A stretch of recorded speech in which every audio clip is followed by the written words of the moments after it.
Hi friends, good afternoon. Let me just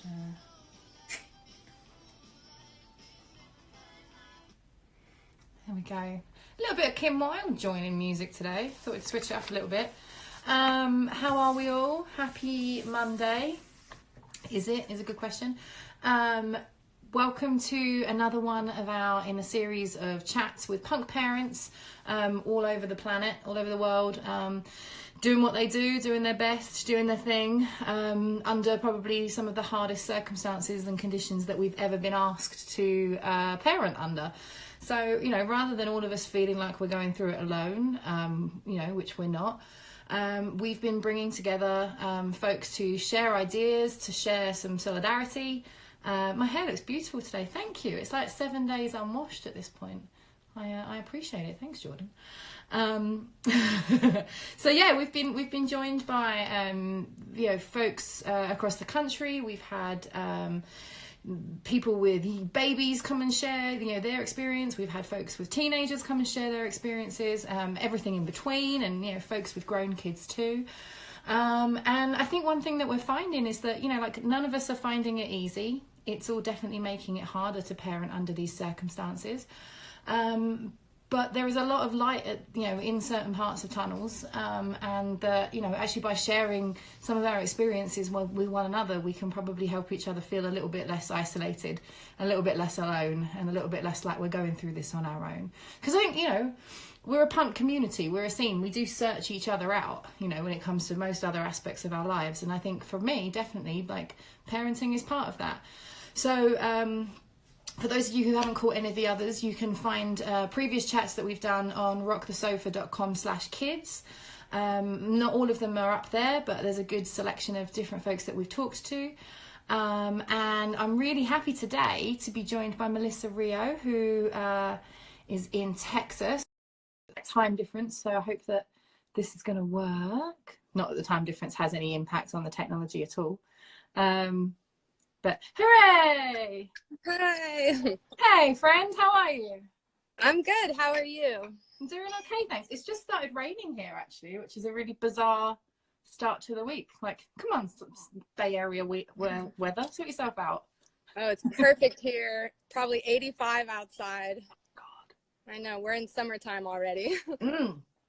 Before we get into kind of some of the stuff we're going to chat about, would you introduce yourself and maybe situate yourself? And we've mentioned that you guys are in Texas, but give us a little rundown of who you are and why we're chatting. Sure. I'm Melissa Rio. Hi. For those of you who don't know me, I am a tattoo artist, an artist in general, and a mother to a small punk rock army. I am wife of Johnny Rio, bass player for the Street Dogs, and he has 100 children, and I have a couple of my own, so we just do the best we can. Between the two of you, then, that's a punk rock army. 7. Yeah. What's your age range then that you've got in your family right now? They go from 9 to 25. Yeah, so we have little ones at home, and then teenagers, and then grown children also that, we're still trying to navigate how to parent the grown ones. Oh, sure. Absolutely. That doesn't go away just because, No, they don't want you to parent them very much at a certain age, but you still have to. There was something I was talking about with Jasper last week, actually, having teenagers or, young people who are kind of starting to assert their independence and find their boundaries and stuff, and how that's changed during this time, because obviously a lot of how they would explore the world or whatever is being limited to them. Are you guys finding that as well with your older ones? Oh, very much so. So we have a 13-year-old that lives at home, and she's always been really private and independent without a pandemic. So that's really only heightened things on her end. And then I also have a 19-year-old that lives about 20 minutes away, and you can't tell him what to do. So that's been very difficult, just trying to navigate all my concerns for how I want him to be during this. But of course, he's got to make his own decisions now. Yeah, totally. Yeah, you've raised an independent kid who's out there and equipped to make those decisions. Yeah. That's a hard Yeah. balance to tread, as I must imagine, you know, like especially when they're not like that far away, you know, like 20 minutes is still close enough that you feel like that, like nesting kind of like feeling about it. Yeah, and it's been really hard through this because you know, we live in different households. Quite a few of our children do at this point, so we're trying to figure out how to still see everybody, but not mix households because you're not supposed to, you know. So my son being only 20 minutes away, like I want to get in the car and go see him all the time, but then I see him and we're this far apart and I just say hi, and it's really weird and unsatisfying.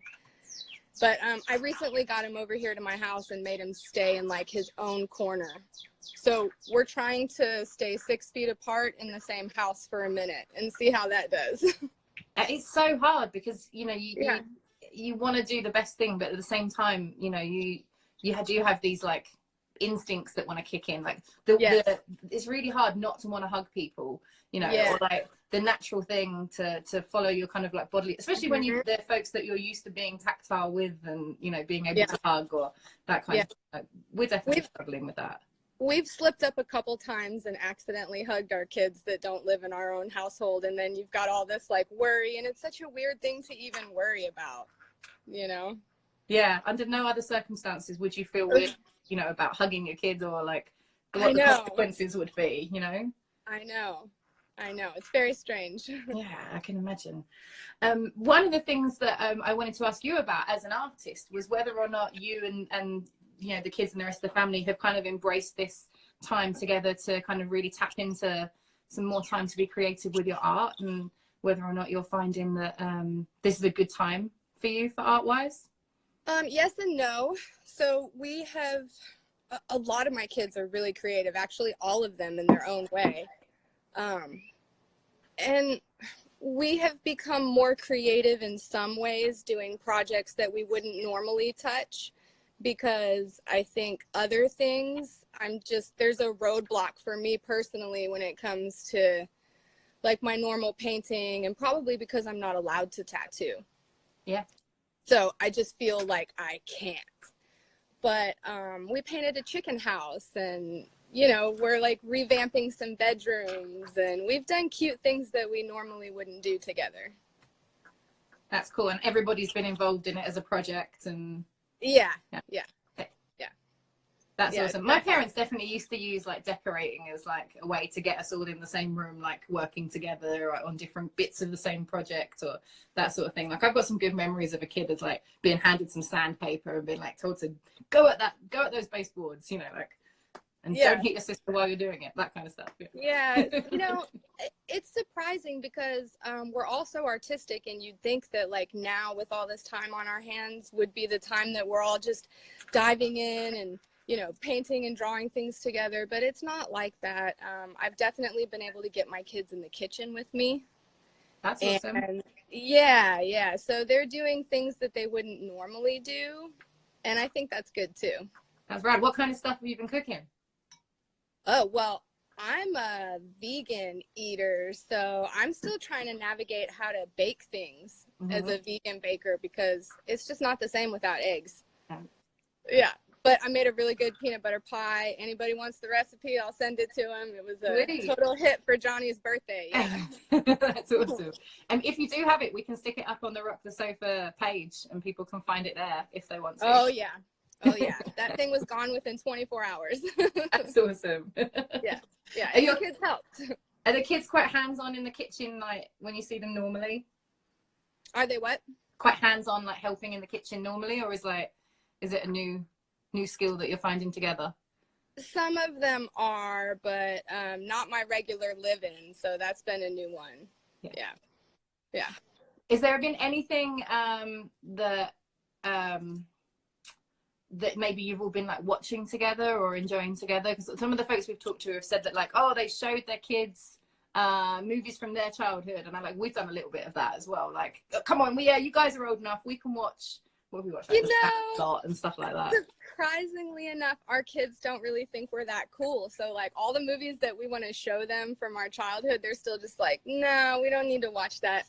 But I think that we watched every season of Hell's Kitchen together. I don't know what it was. There was just something super comforting about Gordon Ramsay in the beginning of all this. It was so weird. But we all felt that way, so we just kept watching it. Yeah. I think there's something to be said for like knowing what you're going to get. You know, like you kind of know what TV show, you know, there's no plot twists. There's no like great, you know, right. psychological build up. None of that. Like, it's like, he's going to shout at some people and there's going to be some food. You know? Yeah. And he's so brutally honest and we love that. So it's fun. There's probably something to be said for that right now. Like appreciating a bit of brutal honesty. Yeah. And I think you're right too. Just the simple comfort of knowing what's next. It wasn't too complicated. Yeah. Yeah, I like for food cooking, like cooking shows for those particular reasons. Like we introduced our little ones to like Chopped Junior and stuff like in the last couple of weeks. Yeah. But they're all about that right now. Like, can we go to the store and get? No, we can't go to the store and get anything. That's the whole idea of the game. Like, you cook with what you've got, you know? Right. Someone had a question on the comments that I've just noticed, and if it's okay with you, feel free not to answer it. Firefighter O'Connor said, how do you manage all the kids and or parents who just need to decompress? Well, I mean, we're in Texas, so everybody has space, and that really, really helps. But we're just honest about it, really. Like, when we need to decompress, we just tell our kids, you know, I'm really feeling like crap right now, and I have this, and this in my brain, and I need to go do this, and this in order to be okay again. I don't think that there's any secret that all adults go through that. And so we don't keep it from our kids. It's pretty normal, just like brushing our teeth every day. Yeah, absolutely. Normalizing it and showing that, like, you know, you have things that you do that, you know, help, as you said, like, you know, set your mind in a certain way or help you overcome a certain roadblock, or, you know, and it's good. I think it's good for kids to see that, like, you can work through stuff that's heavy on your head and heavy on your heart, and you don't always have an answer right away, you know? Yeah, we try to be really honest and upfront about that. My kids know that I'm a big mess. I tell them all the time that I don't tell them what to do because I think that I'm smarter than them. I tell them what to do because I've made more mistakes than they have. That's a really, really incredible parenting perspective. That's awesome. Thanks. It works. Rosie sometimes says, like, why how do you know this, Mum? And I'll say, like, well, because I've finished my, you know, I'm older than you, you're 4, I'm 35, you know, I've done some stuff. I fucked it up 25 times. Yeah, exactly. She'll reply with, you don't know everything. And I'm like, no, you're right, I don't know everything.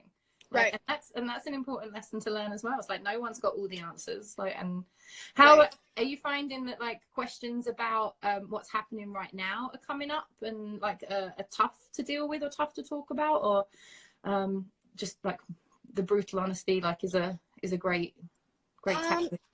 No, I think that I find myself picking at my children more to talk to me about the questions that they have, because especially the 13-year-olds, they're really private and they don't really want to come forward and say stuff like that, you know? So I find myself trying not to be a helicopter parent and just constantly asking, you know, do you need to talk about anything? Are you okay? Yeah. Yeah, we've done a lot of, like, you know, if a word comes up, you know, like, oh, do you want to talk about what that word might mean, or like where else you might have heard it, or that kind of stuff. Just trying to do a bit of context. Yeah. Thankfully, our kids are a little bit older than that, and we don't keep the news on in our house. So when I see something on my phone that tells me something significant has happened, I'll bring it to my kids first and be like, hey, this, and this happened. Do you want to talk about it? How does that make you feel? Versus waiting for them to see it on the internet by themselves. Yeah, or to have a conversation with someone about it and not feel supported in learning about something. Yeah, that's a huge thing, you know. I try to spearhead that stuff. So maybe they don't have a lot that they feel they need to come to me for, because I'm constantly, like, on top of it. Yeah. Yeah, it's, I think one of the things like that we were talking about with other folks that have got like older kids is like their support networks when they get to a certain age. You know, they've worked out which of their peers are like safe to talk to about certain things, and which of their peers' parents maybe are like safe spaces for them to talk about certain things, or that they feel like yeah, they feel like they can bring up certain subjects with certain folks in their lives. And like at the moment, that network isn't there for them, or like not in a physical way. And how difficult that is as well, because, you know, it's different with littles. Like, you know, my kids miss their school friends, but they're preschool friends. It's not the same as like when you're older. Yeah, they don't have their own relationships formed yet. I know my daughter, who's 13, that lives at home, she was in color guard this past school year, and she really had a lot of friends in color guard. I mean, I think it was the biggest group they'd ever had with 60 kids. So wow, it was a huge group of peers her age. And I know that she's really struggled with that. Thankfully, that generation is so much better at this type of thing. yeah. Right? So I've really been encouraging that a lot. Like, are you FaceTiming your friends? And yeah, making time for that, you know? Yeah. It's not, yeah. I've even tried to have a couple play dates for them with like masks and in the outside, 6 feet apart. But there's a lot of other parents that are nervous about that, which you have to respect too. Yeah. Everybody has their own boundaries right now. Yeah, totally. We've done a couple of like friends' birthday present drop-offs and stuff, and we'll like put it on the front porch and then like go back to the car and like wave through the windows and stuff. And it's weird. Like it's really weird. I don't know how normalized like I want it to get in some ways, you know, like it is discouraging a little bit the more normal it feels. It's bittersweet. It's like, oh, I'm getting better at this, and then you're like, oh, I'm getting better at this. Yeah, well, speaking of, we were talking in the run-up to this about kind of like celebrations that had been cancelled and stuff like that, and I know it's your birthday tomorrow, so I wanted to say a massive happy birthday. Have you found a way to celebrate? Are you gonna be able to get the kids together, or you know, holiday? I don't know. I haven't really planned anything, honestly. I'm sure that Johnny will do something because he's so cool about that stuff. He actually had a big surprise party planned for me for last Saturday, which I found out about, and that was his birthday. And we were able to get the kids together and just kind of hang in the backyard and social distance for his birthday, and it was really nice. So hopefully we can do something like that for mine. Yeah, we'll keep our fingers crossed over here in the Bay that you guys can all see each other and celebrate all together and stuff. Thank you. And while I remember as well, we're chatting with a guy called Javier Van Hus tomorrow, who runs the Hardcore Herbivore blog site. So we're going to be talking about more vegan cooking tomorrow, which is I'll keep an eye on that. Very exciting. Yay. Yeah. But listen, I wanted to say thank you so much for coming on and chatting with me today. You know, I think capturing different experiences through this time is really it's really showing folks that like everybody's kind of in this in their own way, you know.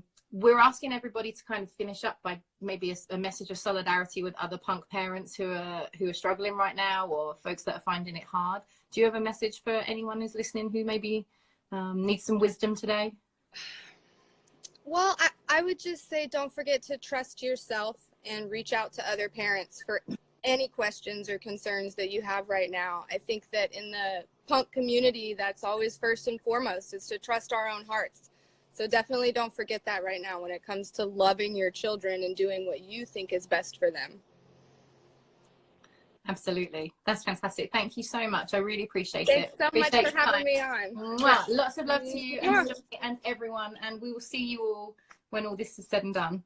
Thanks. Well, for folks that are watching, we've got another one of these tomorrow, as I said, and another one of these on Wednesday. You can find all the details on rockthesofa.com/kids. And hopefully this afternoon we're going to be announcing two big guests, actually a couple, who are going to be joining us on Saturday to talk about parenting, being a punk parent, all the things. Thank you so much everyone for joining us. We really appreciate it. Keep on keeping on. You're all doing a fantastic job, and we're all making it up as we go along anyway. All right, love you all lots. Mwah.